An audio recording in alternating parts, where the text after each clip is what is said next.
Hello दोस्तों, मैं अमरीश शर्मा। आज मैं आपके समक्ष विलियम शेक्सपियर साहब का एक प्ले लेकर आया हूँ, जो प्ले है हैमलेट। आपने ये प्ले देखो, कोई भी स्टूडेंट क्यों ना हो जो तैयारी कर रहा है, वो सबसे पहले विलियम शेक्सपियर का, क्योंकि फोर ग्रेट ट्रेजेडी में पहला ही आपका प्ले है, इसको पढ़ता है, वीडियो के माध्यम से वॉच करता है, इसको देखता है या किसी बुक के माध्यम से इसको पढ़ता है। सब लगभग सब कुछ इसके बारे में जानकारी है, लेकिन फिर भी हम आपके समक्ष इसको क्यों लेकर आए हैं? क्योंकि पेपर सेटर का क्या मोटो होता है, क्या उद्देश्य होता है, उसका मोटो क्या होता है? उसका मोटो होता है, उसका उद्देश्य होता है कि उसको पता है स्टूडेंट्स की माइंड की जो एक नेचर है, उसको पता है कि इस माइंड के साथ कैसे खेला जाए। वो खेला क्या है? वो खेला ये है कि पेपर सेटर को पता है कि इस प्ले को सबने पढ़ रखा है, तो आपको वो माइनर क्वेश्चन देता है जो आपने प्ले को पढ़ते हुए भी न तो आपको प्ले में आपको वो दिया गया जो आपने प्ले पढ़ा। क्योंकि हमने कोशिश की है कि एक सोर्स से हमने आपके समक्ष ये वीडियो नहीं बनाई, बहुत सारी किताबों, नोट्स, वीडियो, गूगल महाराज, अन्य साइटों से हम सब ऐसे ऐसे क्वेश्चन इसमें से निकाले हैं जो आ सकते हैं, और हमने कोशिश की है कि इस वीडियो में सभी कुछ समाहित किया जाए। यहाँ तो आपको केवल एक पेपर में ही, एक पर्चे में ही आपको ये लिखा हुआ दिखाई दे रहा है, लेकिन हम आपको इसकी थ्योरी भी बताएंगे।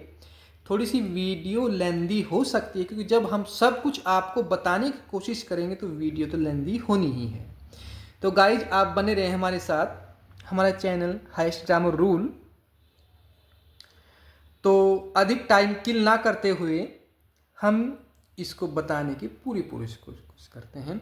हम कोशिश करते हैं, लेकिन एक इससे पहले छोटी रिक्वेस्ट, अगर आपको वीडियो को छोड़कर जाना है तो अभी चले जाएं। देखो, अधूरा ज्ञान सबसे खतरनाक, आपके भविष्य की जो नींव तैयार होने वाली है वो बीच में ही रह जाती है। तो इसलिए आपको वीडियो देखनी है तो अभी अपना मन मना ले और आराम से बैठ जाएं। सब कुछ यहाँ पर आपको इस प्ले से संबंधित मिलेगा। अगर जाना है तो अभी चले जाएं। ठीक गाइज, तो चलते हैं गाइज। ये सोर्स, इसका सोर्स कहाँ से लिया गया? किस, यानी कि सोर्स का मतलब है कि यहाँ पर ये है कि जो इस प्ले को लिखा गया, किस चीज से प्रभावित होकर इसको लिखा गया। ठीक गाइज, थॉमस किट्स, या इसको KYDS भी बोल सकते हैं, यू आर हैमलेट। ठीक गाइज, सेटिंग, इसको कहाँ पर फिल्माया गया, कहाँ पर लिखा गया? ठीक गाइज, एल्सिनोर, डेनमार्क। ठीक गाइज, रिटर्न, इसको कब लिखा गया? लिखा, देखो सब प्ले को लिखने की डेट अलग होती है, सन अलग होता है, और वो कब सामने आया सभी पब्लिक के, वो पब्लिश डेट अलग होती है। तो लिखा गया इसको 1599 और 1601 के बीच में इसको लिखा गया, ये वर्ष रहे इसके। और इसको कब पब्लिश किया गया, हमारे सामने कब प्रस्तुत हुआ? ये 1603 में इसको पब्लिश किया गया, 1603 में इसको पब्लिश किया गया। लॉन्गेस्ट प्ले, ये सबसे विलियम शेक्सपियर साहब का सबसे लॉन्गेस्ट, सबसे बड़ा प्ले है। कौन? हैमलेट। ये क्वेश्चन अपने आप में, जो भी क्वेश्चन आपको यहाँ पर मिलेंगे, वे सब अपने आप में यूनिक होंगे। ये सबसे लॉन्गेस्ट प्ले है, कौन सा? Hamlet. Total line, total line कितनी है इसमें? आपको हर बुक में, हर सोर्स में अलग अलग थ्योरी मिलेगी, इसलिए मैंने दिया आपको यहाँ पर 4000 प्लस। यानी कि आपको अल्टरनेटिव में जो भी आपको 4 ऑप्शन बहुविकल्प में मिलेंगे पेपर में, उसका कोई भी अल्टरनेटिव 4000 या 4162, 163, 225, 300 के आसपास मिलेंगे, इससे अधिक नहीं मिलेंगे। और ऐसे कोई भी दो अल्टरनेटिव नहीं होंगे जो इस फिगर में होंगे जो मैंने आपको अभी बताई। तो इसलिए आपको मैंने 4000 प्लस यहाँ पर दिया, मेंशन किया, आपको वही लिखना है जो 4000 के आसपास या 100-200 ज़्यादा हो। ठीक गाइज, इनकी यूनिवर्सिटी कौन सी थी? हैमलेट ने जहाँ पर अपना अध्ययन किया, विटनबर्ग यूनिवर्सिटी थी इनकी, सभी जानते हैं, लेकिन ये थी कहाँ पर वो हमने यहाँ पर मेंशन किया, जर्मनी में। ये यूनिवर्सिटी जर्मनी के अंदर है। ठीक गाइज, अब हमने यहाँ पर प्ले के कैरेक्टर, और कैरेक्टर से 3 से 4 क्वेश्चन तो आ ही जाते हैं, और पेपर सेटर उन क्वेश्चन को देता है, उन कैरेक्टर के बारे में पूछता है जो हमें कहीं पर नहीं मिलते, या मिलते भी हैं तो हम उनको माइनर समझ के छोड़ देते हैं। ठीक गाइस, इसका जो प्ले का हीरो है आप सभी जानते हैं, Hamlet, who is the Prince of Denmark, जो डेनमार्क का क्या है? प्रिंस है, यही इसका हीरो है। और इस जो प्ले है, प्ले की जो समरी है, चारों ओर किसे घूमती है? हैमलेट के चारों ओर घूमती है, ये इसका हीरो है। ठीक है, अब चलते हैं गाइज,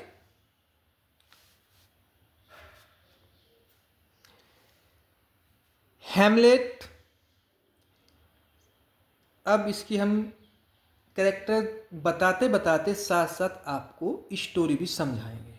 ठीक गाइज, हैमलेट एक बार से कैरेक्टर के बारे में बता दें, इसके बाद फिर उसको स्टोरी के माध्यम से समझाएंगे। जो हैमलेट है, हैमलेट के फादर का नाम क्या है? किंग हैमलेट, जो अब मर चुके हैं, और मरने के बाद एक घोस्ट, एक भूत बन चुके हैं। ये बात आपके समझ में आ चुकी होगी कि हैमलेट प्ले का हीरो है, जो डेनमार्क का प्रिंस है, राजकुमार है, और उसके पिता का नाम क्या था? हैमलेट, किंग हैमलेट, जो अब घोस्ट बन चुका है। यानी कि घोस्ट कब बनता है? मरने के बाद बनता है। तो वो मर चुका है और अब एक घोस्ट के रूप में कहानी में इसका जिक्र है, इसके बारे में बताया गया है। ठीक गाइस, पहले क्या होता था, उस दौरान जिससे प्ले लिखी जाती है, उस समय क्या होता था कि जो बेटे का नाम होता था वही पिता का नाम होता था। पिता का नाम को ही बेटे के नाम के सेम था, बिल्कुल पिता का नाम और पुत्र का नाम। लेकिन आप इसको अधिक अच्छी तरह समझने के लिए सीनियर जूनियर लगा सकते हैं। पिता को आप सीनियर हैमलेट कह सकते हैं, पुत्र को आप जूनियर हैमलेट कह सकते हैं। तो हैमलेट के चाचा का नाम क्या था? क्लोडियस। क्या था? क्लोडियस। जब इसका एक चाचा हुआ तो हैमलेट का, किंग हैमलेट का क्या हुआ? जब घोस्ट है उसका भाई हुआ। ठीक गाइस, जो अब प्रेजेंट किंग, वर्तमान में क्या है? राजा है। ठीक है, हालांकि वो धोखाधड़ी से बना है, वो आपको स्टोरी में मालूम चल जाएगा कि कैसे बना है। और हैमलेट की माता का नाम क्या है? गर्ट्यूड। गर्ट्यूड इनकी माता का नाम है, जो किंग हैमलेट की वाइफ थी, लेकिन अब प्रेजेंट में वो क्लोडियस उसकी चाचा की वाइफ है।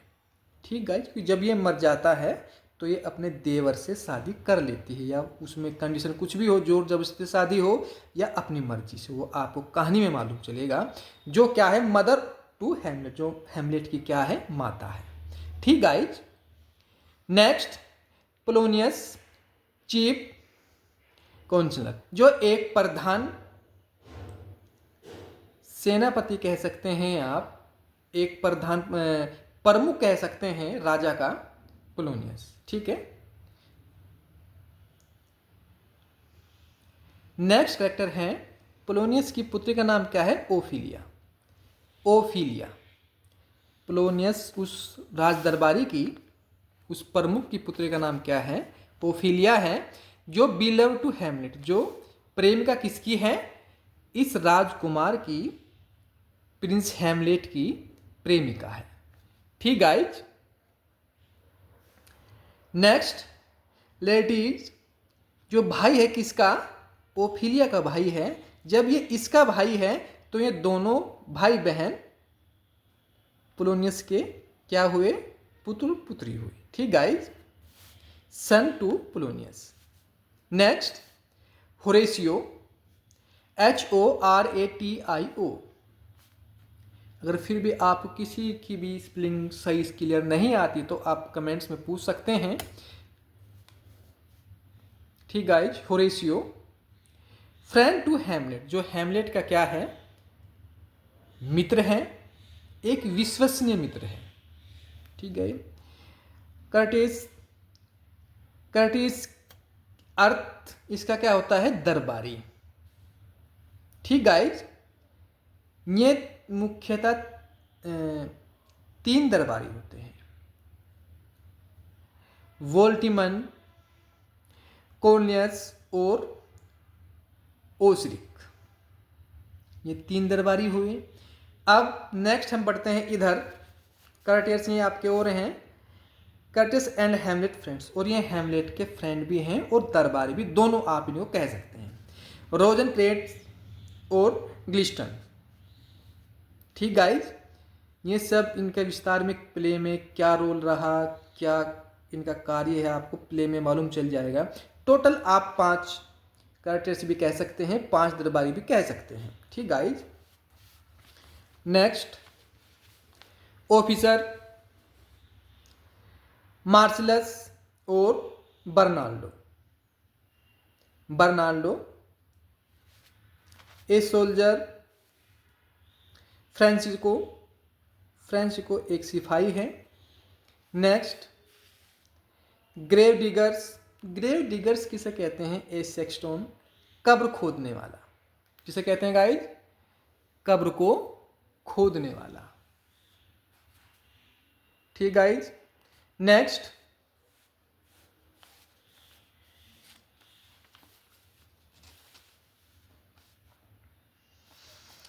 देखो, यहां पर हमने आपको बड़े प्यार के साथ, आराम के साथ सभी कैरेक्टर आपको आराम से हमने बता दिए कि किस कैरेक्टर के बारे में आपको पूछा जा सकता है। यहां पर हमने एक भी कैरेक्टर ऐसा नहीं छोड़ा जो प्ले के अंदर हो, सभी को हमने माइनर से माइनर कैरेक्टर को हमने लिया है। ठीक गाइस, अब यहां पर एक क्वेश्चन मुझे याद आ रहा है, जो लगता है कभी कभी ये पूछ लेते हैं कि इस प्ले में टोटल मर्डर कितने हुए, कितनी मौत हुई, तो आप इसमें लिखेंगे 8। टोटल 8 मर्डर यहां पर होते हैं।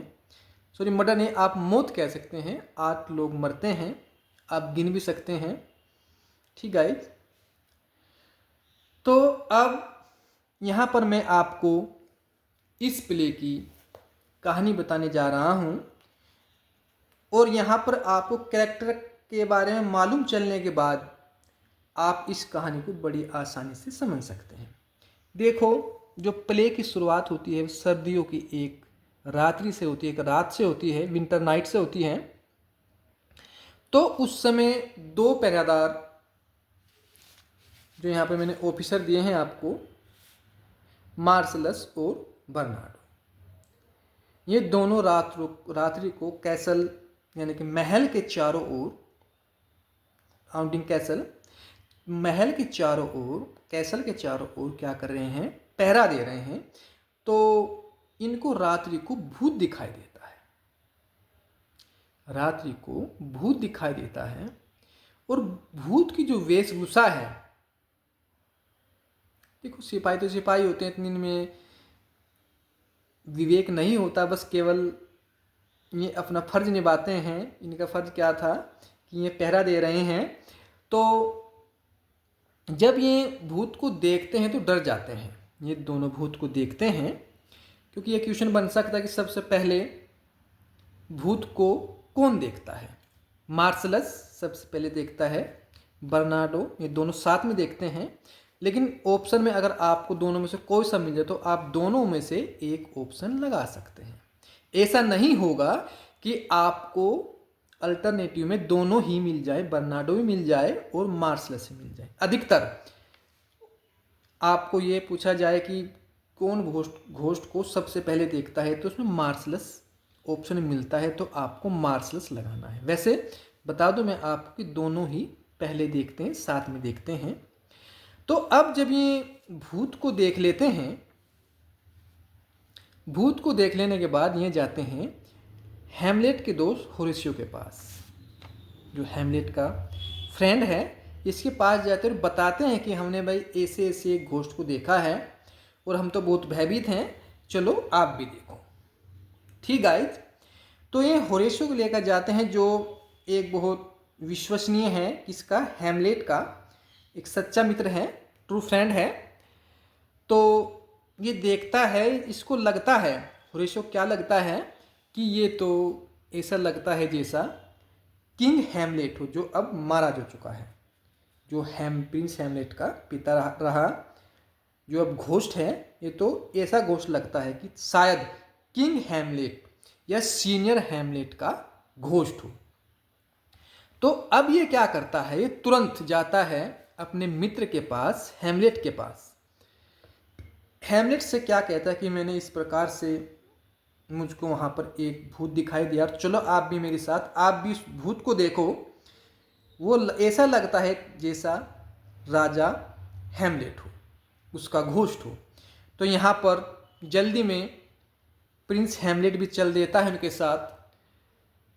और अब देखते हैं कि ये तो जो कह रहे थे बिल्कुल सच कह रहे थे, यहाँ पर वाकई में एक भूत है, और ये भूत भी ऐसा लगता है जैसे मेरे पिता का ही भूत हो।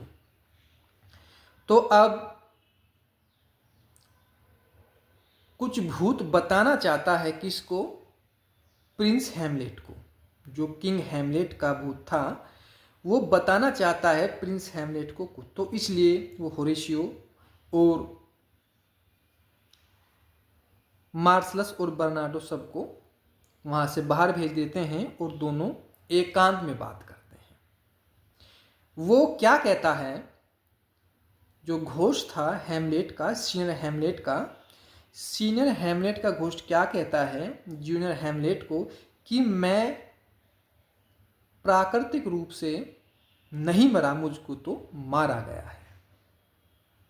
मैं प्राकृतिक रूप से नहीं मरा, मुझको मारा गया है, कत्ल किया गया है। और कत्ल मेरे भाई किसने किया है, क्लोडियस ने किया है, जो अब क्या है, प्रेजेंट किंग, वर्तमान का राजा है। वर्तमान में राजा राजगद्दी बैठा हुआ है, उसने मेरी मौत की है और मेरी पत्नी यानी कि हैमलेट की माता गर्ट्यूड से शादी कर ली है। तो एकदम से हैमलेट भी एक अच्छा पढ़ा लिखा सभ्य समझदार व्यक्ति था, एक राजकुमार था, इतनी जल्दी उसकी बात पर विश्वास नहीं करता। वो सोचता है भाई कुछ डेवल स्पिरिट भी हो सकती है, बेकार आत्मा भी हो सकती है जो मुझको गलत बता रही हो। तो इतनी जल्दी वो किसी निर्णय पर नहीं पहुंचता। ठीक गाइज, तो अब इस बात को कई दिन हो जाते हैं। इस बीच में एक दो बार फिर उसको दिखाई देता है घोस्ट, लेकिन वो मंथन में लगा रहता है कि मुझको कैसे इसकी सत्यता के बारे में मालूम करना चाहिए, मुझको क्या ऐसा नाटक करना चाहिए या क्या कुछ ऐसे प्लानिंग करनी चाहिए जिससे मैं इस बात की सत्यता के बारे में जान सकूं कि ये बात जो घोस्ट ने मुझको बताई है वो बात सही है कि वो बात सही नहीं है। तो अब क्या होता है, अब हैमलेट अपने दोस्त होरेशियो को तो क्या बता देता है कि मैं एक नाटक करने वाला हूं जो झूठा होगा बिल्कुल, तो आप इस बात से भयभीत ना हों। ये सब बात वो बता देते हैं अपने, देखो वो उसका विश्वसनीय था, होरेशियो हैमलेट का विश्वसनीय था, तो उसको बता देता है और एक पागलपन का रोल निभाता है, यानी एक पागल बन जाता है। और जो सभी को पता है कि पोलोनियस की पुत्री ओफिलिया के प्रेम में था कौन, हैमलेट। तो अब ये कहीं ना कहीं बात, जो पोलोनियस था, जो दरबारी था, एक सर्वोच्च दरबारी था, उसको भी इस बात का महल में जो चल रहा है उससे थोड़ा शक हो जाता है कि हाँ प्रिंस हैमलेट भाई सच में ही पागल हो चुका है, और इसलिए वो ओफेलिया को उसके पास भेजता है, क्योंकि उसको पता था कि ये इस मेरी पुत्री हैमलेट से प्रेम करती है। अगर ये झूठ मूठ का भी कुछ बहाना कर रहा होगा तो अपनी प्रेमिका यानी कि ओफेलिया के सामने, जो मेरी पुत्री है, उसके सामने सत्यता सामने निकल कर सामने आ जाएगी। इसलिए उसको भेजता है और कर्टन यानी कि पर्दे के पीछे छिपकर इन दोनों की बातों को सुनता है। कौन? पोलोनियस। तो ये तो एक मंजा हुआ खिलाड़ी था क्या, हैमलेट। ये ओफिलिया के सामने भी ऐसा ही बिहेवियर करता है, ऐसा ही व्यवहार करता है जैसा वो कर रहा था कुछ दिनों से पागलपन का। बिल्कुल भी अपने व्यवहार में कोई चेंजिंग नहीं करता, कोई बदलाव नहीं करता। तो अब पोलिनियस समझ जाता है कि भाई हैमलेट तो सच में पागल हो चुका है, क्योंकि ये तो मेरी पुत्री से प्रेम करता था। अगर कुछ ऐसा कैसा होता तो बात निकल कर सामने आती, लेकिन ये नहीं भी चाहता। ये इसका मानना ये था कि मैं अपनी पुत्री की शादी ओफेलिया की हैमलेट से ना करूं, तो शायद ऐसा हो सकता है, ये सोचता है, जिसकी थिंकिंग है, सोचता है शायद ऐसा हो सकता है कि ये तो मेरी पुत्री की प्रेम में, जो मेरी पुत्री है ओफेलिया, इनकी शादी ना हो सकती है, मतलब इनकी शादी नहीं हो रही है, तो इस कारण से हैमलेट क्या हो चुका है, पागल हो चुका है। तो ये पोलोनियस यही बात क्लोडियस, जो अब वर्तमान में राजा हैं, इससे बताता है कि हैमलेट के जो पागलपन का कारण है वो मेरी पुत्री ओफिलिया है, क्योंकि हैमलेट प्रेम करता था और ओफिलिया ने उससे इनकार कर दिया। ठीक गाइस, तो यहाँ तक ये बात हुई। अब इस ड्रामे से भी कुछ निकलकर सामने नहीं आया, तो हैमलेट अब परेशान है। तो कुछ दिनों बाद वहाँ पर कुछ नाटक मंडली वाले आते हैं, क्योंकि अब तो आपके समक्ष सब टीवी हैं, अन्य साधन हैं, फ़ोन में आप देख लेते हैं, मूवी देख लेते हैं, कुछ भी देख लेते हैं। तो उस समय केवल अभी गांवों में कुछ ऐसा कहते हैं सांग चल रहा है, सांग आ चुके, तो इसलिए वहाँ पर पहले क्या है, कुछ नाटक वाले आए। वे नाटक आपको प्रेजेंट सामने, अब तो आप पर्दे पे देखते हैं, लेकिन उस समय क्या था, ये चीज़ें नहीं थी। तो जो नाटक करते थे व्यक्ति खुद सामने बिल्कुल प्रेजेंट टाइम में साथ साथ करके दिखाते थे। तो वे जो नाटक मंडली आई, तो हैमलेट के दिमाग में आया, हैमलेट के दिमाग में क्या आया कि जो मुझको स्टोरी घोष ने बताई है वो सेम मैं इस नाटक मंडली वालों को समझा दूं, और ऐसा ही नाटक अपने राज दरबार में इनसे कहूं कि उसको फिल्माएं, उसको करें। अगर कुछ होगा तो जो मेरा चाचा है क्लोडियस, कुछ ना कुछ अवश्य क्या करेगा, रिएक्ट करेगा। ठीक गाइस, तो ऐसा ही होता है। हैमलेट नाटक मंडली को सब बात बता देता है, समझा देता है, और गोपनीयता के बारे में कहता है कि ये बात आप किसी को नहीं इसके बारे में बताना, ये बात हमारे आपके बीच में है, ऐसा ऐसा आपको करना है, जो रुपए पैसे देने होते हैं उसको दे देता है। तो ऐसा ही होता है। एक दिन राज दरबार में एक नाटक का आयोजन होता है, जिसको प्ले ऑफ प्ले के नाम से भी आप जानते हैं कि भाई प्ले के बीच में एक प्ले चल रहा है, तो प्ले ऑफ प्ले, गोंजेगो, माउस ट्रैक भी इसको आप कहते हैं। माउस ट्रैक वे चूहे को फांसने के लिए खटखट, ठीक है, क्योंकि इसको अन्य बहुत सारे नामों से जान सकते हैं आप। माउस ट्रैक भी कह सकते हैं आप इसको, गोंजेगो भी कह सकते हैं आप इसको, प्ले इन प्ले भी कह सकते हैं। प्ले के अंदर प्ले है, फिल्माया गया है। तो वे क्या करते हैं, जो नाटक मंडली हैं, वे बड़ी शालीनता के साथ इस प्ले को फिल्माते हैं। इस प्ले के बाद जो जिस प्रकार से घोष ने बताया था सेम ऐसा ही फिल्माते हैं कि एक राजा है, किंग हैमलेट, नाम तो कुछ और रखते होंगे उसमें भाई, वो राजा जो है, लेकिन उसका पद क्या है, राजा का है, वो एक बगीचे में, एक गार्डन में सोया हुआ है, और उस समय कोई व्यक्ति आकर उसके कान में जहर की बूंदें डाल देता है, जिससे उसकी मौत हो जाती है। उसका भाई जिस प्रकार से यहाँ पे हेमलेट का भाई क्लोडियस, तो इस प्रकार से उस राजा का भाई जिसको प्ले के अंदर फिल्माया गया है वो मर जाता है, उसका भाई राजा बन जाता है और उसकी अपने भाई की पत्नी से शादी कर लेता है। सेम बिल्कुल ऐसा ही फिल्माता है। तो उस समय जो प्रिंस हेमलेट की आंखें होती हैं, जो ध्यान होता है वो केवल क्लोडियस की ओर ही होता है, जो वर्तमान में राजा है, कि ये क्या रिएक्शन है इसका, ये क्या रिएक्ट करेगा नाटक को देखने के बाद। तो उसको देखने के बाद क्लोडियस अपने आप को नहीं रोक पाता और तिलमिला उठता है और अचानक प्ले को छोड़कर चला जाता है। जब तक वो प्ले समापन, अंत भी उसका नहीं होता, समापन भी नहीं होता, वहाँ से उठकर दौड़ता हुआ एक कमरे की ओर चला जाता है और पीछे पीछे हेमलेट भी उसके पीछे पीछे हैं। और वो सोचता है, वो गुस्से में अपनी तलवार निकाल लेता है कि जहाँ भी मिलेगा, जहाँ भी रुकेगा वहीं इसके पेट में तलवार घोंप दूंगा। तो लेकिन क्लोडियस जाता कहाँ था? वो जाता था एक पूजा घर में, पूजा घर कह सकते हैं हम, मंदिर में, जो महल के अंदर ही था। और वहाँ पर उसको पछतावा होता है जो उसने कृत्य किया था, अपने भाई को जिस प्रकार से मारा था, वो अफसोस करता है। और पीछे हेमलेट लगा हुआ है जो नंगी तलवार लेकर उसके पीछे चल दिया था। तो अब हेमलेट क्या सोचता है कि यहाँ मैं इसको मारूंगा परमात्मा के, भगवान के, गॉड के दरबार में, तो इसको तो सीधा स्वर्ग प्राप्त हो जाएगा।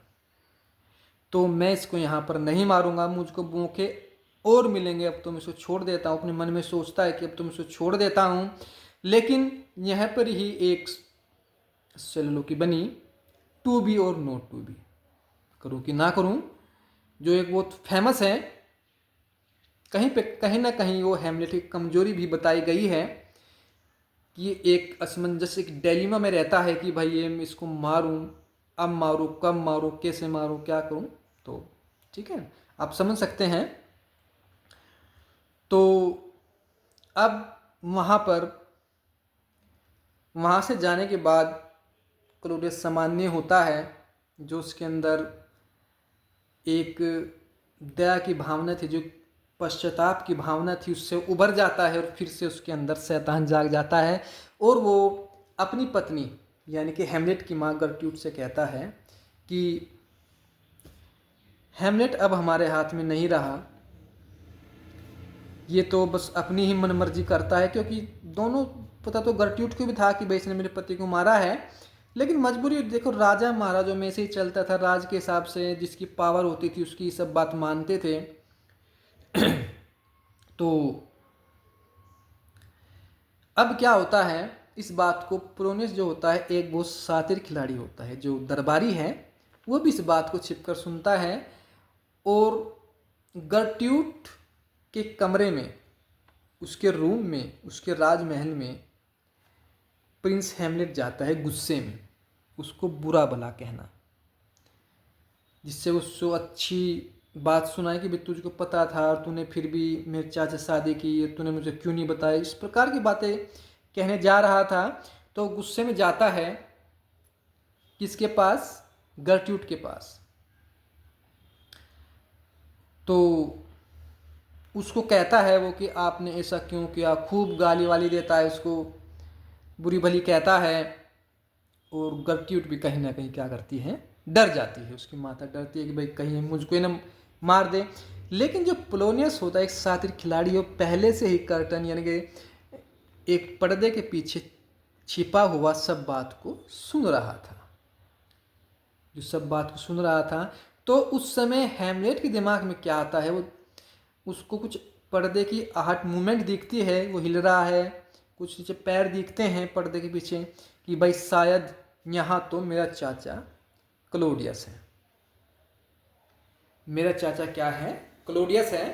तो इसलिए वो आँव नहीं देखता, ताव नहीं देखता, क्या करता है वह मुख तो बाद में देखेंगे, मुझे पूरा विश्वास है कि हाँ वो क्लोडियस ही है। तो अपनी तलवार निकालता है और पर्दे के आर पार घोंप देता है और वो उसको पेट के आर पार तलवार चली जाती है। लेकिन वो होता कौन है? वो होता है पोलोनियस, जो उनका दरबारी था, चीप था, तो उसको मार देता है। वहाँ से गर्ट्यूड भाग जाती है, भाग कर कहाँ जाती है? क्लॉडियस के पास जाती है। कहती है महाराज कि वो तो हेमलेट ने मार दिया, किसको? पोलोनियस को मार दिया। तो अब इसके अंदर शैतानी जाग जाती है, इसके अंदर शैतानी जाग जाती है। ये क्या करता है? अब तुरंत एक्शन लेता है, एक्शन में आ जाता है। ये क्या करता है? जो उसके दरबारी भी हैं और हेमलेट के फ्रेंड भी हैं, रोजेनक्रेंट्स और ग्लिस्टन को बुलाता है, दोनों को बुलाता है। और दोनों को बुलाने के बाद क्या करता है? उनको एक पत्र लिख कर देता है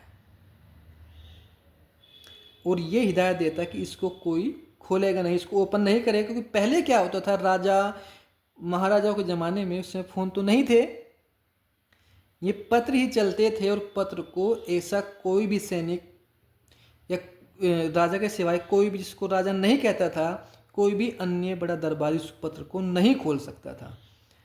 इतना पहला आपस में मान सम्मान था। ठीक गाइज।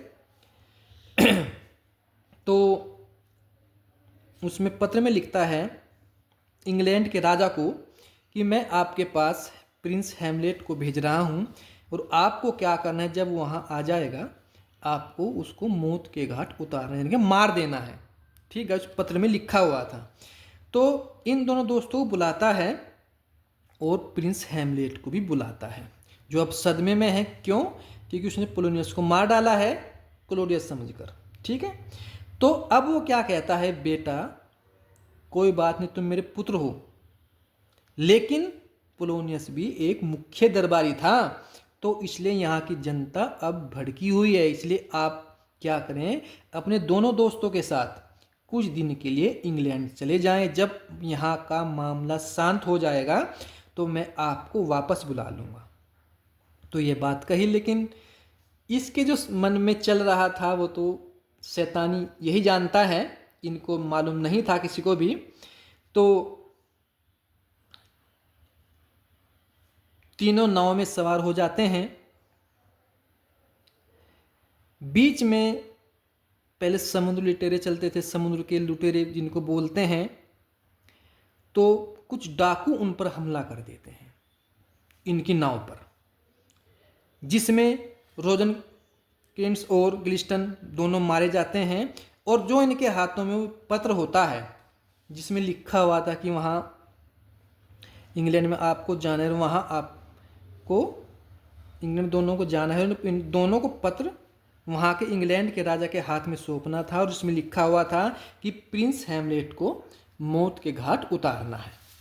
तो इस सब को प्रिंस हेमलेट पढ़ लेता है और पढ़ने के बाद वापस डेनमार्क में आ जाता है,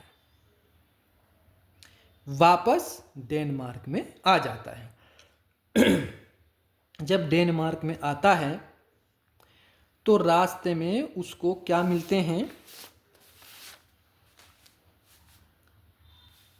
ग्रेव डिगर्स मिलते हैं, कब्र खोदने वाले मिलते हैं।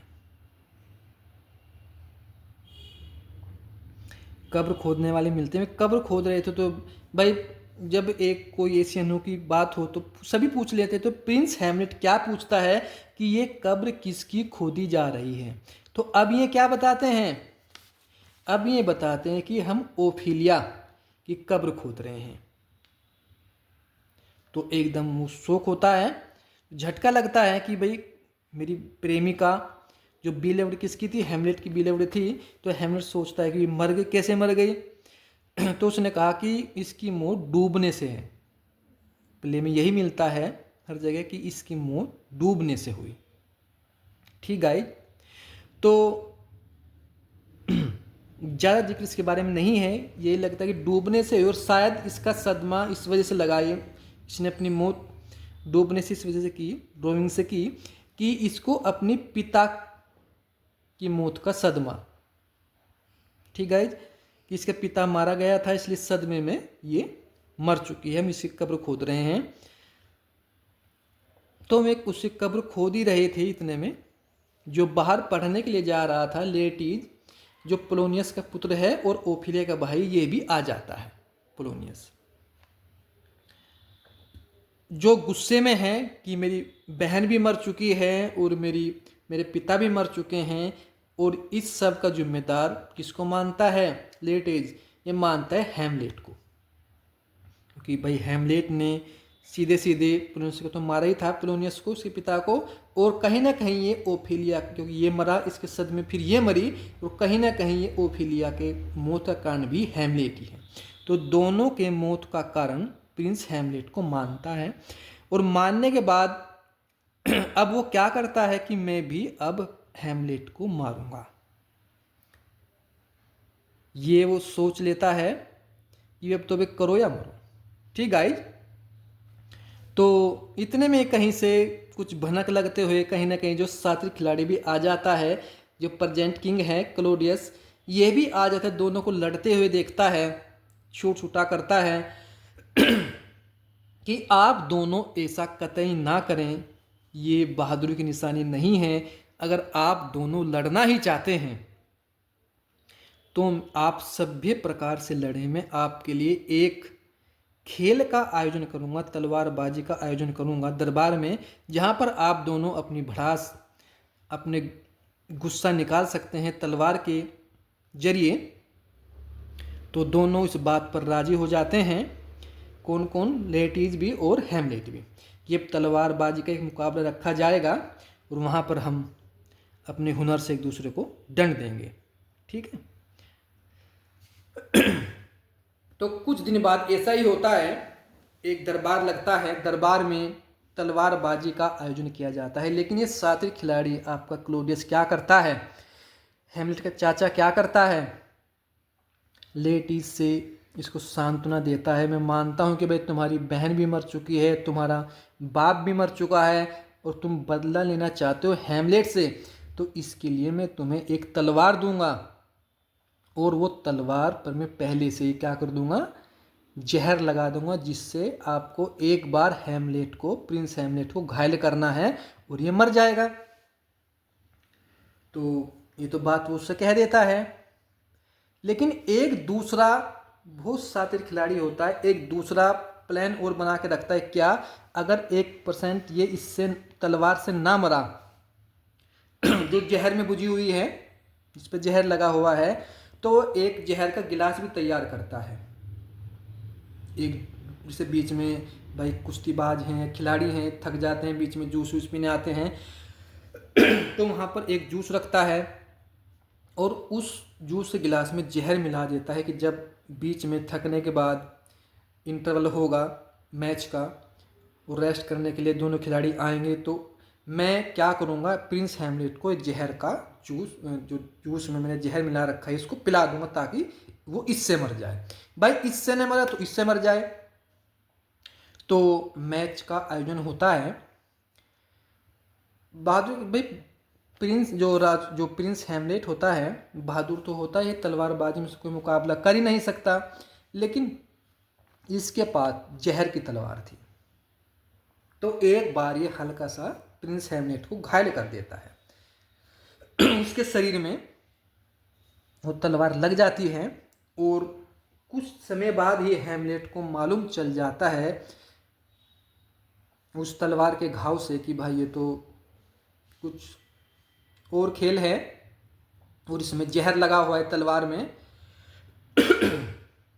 तो वो अपने प्रहार से लेटीज की तलवार को घेर देता है, इतने जोरदार प्रहार करता है उस तलवार पर, और उस तलवार को उठा लेता है और अपनी तलवार उसको दे देता है, और प्रिंस भी, हैमलेट भी लेटीज को घायल कर देता है उस तलवार से। और वहाँ पर गर्ट्यूड भी, जो इसकी पत्नी है और इसकी माता है, सॉरी, वो भी मैच को देख रही है। तो इसकी माता भी मैच को देख रही है, गर्ट्यूड। तो वो क्या करती है, हेजिटेशन के कारण या अपना गला तर करने के कारण जूस का गिलास वो उठा लेती है, जिसमें जहर होता है, उसको पी लेती है, और वो टैं बोल जाती है, उसके लिए वो मर जाती है। जो गिलास, जूस का गिलास हैमलेट के लिए रखा हुआ था। ठीक गाइज, एक तो निमटी, एक तो ख़त्म हो चुकी है। तो हैमलेट भी अब समझ जाता है, उसने उसको घायल कर दिया लेटीज को जहर की तलवार से, और कि उसको पता है कि अब मैं भी मरने वाला हूँ। तो वो जल्दी में तलवार को लेकर क्लॉडियस के पास भागता है उसको मारने के लिए, और वो उसको भी मार देता है। तो अब जब सभी दुश्मन मर जाते हैं, तो अब बाद में होरेशियो आता है हैमलेट के पास और कहता है कि भाई मैं अब जीकर क्या करूँगा। होरेशियो, क्योंकि उसका सच्चा मित्र था हैमलेट का, कि मैं भी अब मरता हूँ, मर जाता हूँ, और जब तुम ही नहीं रहोगे, तुम्हारी भी तबीयत खराब है, तुम्हारी भी तलवार लगी हुई जहर वाली, तो बचने वाला तो यह है नहीं। लेकिन हैमलेट इसको मना करता है कि तुमको ऐसा नहीं करना, तुमको आगे बताना है, अगली पीढ़ियों में बताना है कि मैं किस प्रकार से बहादुरी के साथ, मैंने हिम्मत के साथ, एक बहादुरी के साथ मैंने अपने दुश्मनों से अपना बदला पूर्ण किया। आपको जीवित रहना होगा। तो इतने में ही इसमें कैरेक्टर मैंने नहीं लिखा, वो कैरेक्टर क्या था, प्रिंस ऑफ नॉर्वे, नॉर्वे का राजकुमार, जिसके पिता को कभी किसी युद्ध में किंग हैमलेट, जो अब घोस्ट है, उसने मारा था। वो उसका बदला लेने के लिए अब आया है, और वो जब आकर देखता है कि चारों ओर मोती मोती सब मरे हुए हैं, मैं बदला लूँ तो लूँ किससे। तो अब उसको होरेशियो बताता है कि किस प्रकार से हैमलेट भी मारा जा चुका है, उसने किस प्रकार से हिम्मत के साथ अपना बदला पूर्ण किया, उसके साथ कैसा कैसा धोखा हुआ। तो अब प्रिंस ऑफ नॉर्वे क्या करता है, एक जो राजकुमार होता है उसी प्रकार के साथ, सम्मान के साथ वो हैमलेट को अंतिम विदाई देता है। ठीक गाइज, तो यहाँ पर इस कहानी का समापन होता है। तो गाइज आप ज़रूर बताएं, अगर आपके इसमें 1 के कम से कम कमेंट होंगे तो मैं अन्य वीडियो भी इस प्रकार की बनाऊंगा, जिसमें आपको प्ले के सभी कैरेक्टर और सभी स्टोरी आपको एक ही वीडियो में मिलेगी। तो okay guys, thank you very much.